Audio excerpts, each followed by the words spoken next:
Diyanig ng magnitude 6 na lindol ang Southern Taiwan kanina madaling araw ayon sa United States Geological Survey o USGS. Sa kuha ng CCTV sa isang tindahan sa Chiayi City, nahulog ang mga gamit sa tindi ng pagyanig. Naitala ng USGS ang epicenter ng lindol 12 kilometrong norte ng Yujing District sa Tainan City.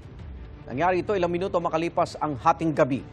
May ilan daw na kinailangan sagipin mula sa mga gusali at wala pang ibang detalye kung ilan ang nasaktan dahil sa lindol.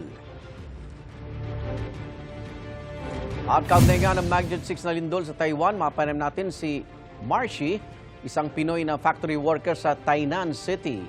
Marcy, magandang umaga. Marcy.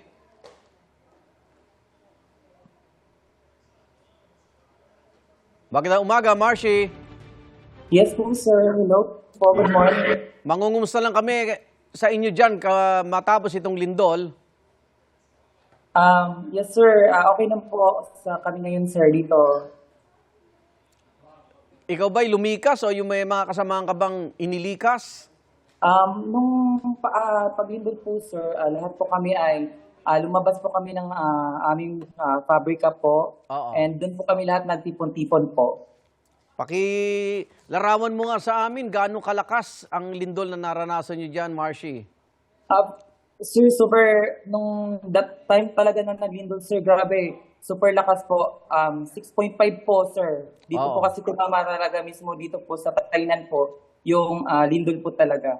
Ilan ang mga So, ilan ang mga Pilipinong kasama mo sa pabrika? Actually po, sir, yung mga Pilipino po dito, nasa mga 300. Oo. 300 po. Wala Mga naman, Pinoy po. wala naman nasaktan. Wala naman po, sir. Ngayon ba naibalik na kayo sa pabrika? Yes po, nakabalik na po kami ngayon, sir. Salamat sa Diyos. Safety po kami lahat. At may mga tulong ba kayo na nais iparating? Yes, sir.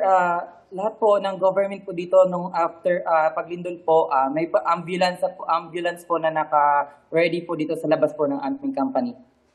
Mga kamag-anak mo, kausapin mo ngayon, Marcy. Hello po sa magulang po dyan sa Mindanao. Sa nanay ko na sa Mirna, huwag kayong mag-alala at okay lang po ako dito sa Taiwan. Para po sa inyo pag lahat. Mga kinatawan ng ating gobyerno sa Taiwan, kamusta? Kinamusta rin ba kayo dyan? Yes, sir. Lagi po sila naka-cooperate po sa amin po. Lagi po. Okay, maraming salamat at ingat kayong lahat dyan, kababayan, ha? Marcy, salamat. Maraming salamat din po, sir. Thank you so much.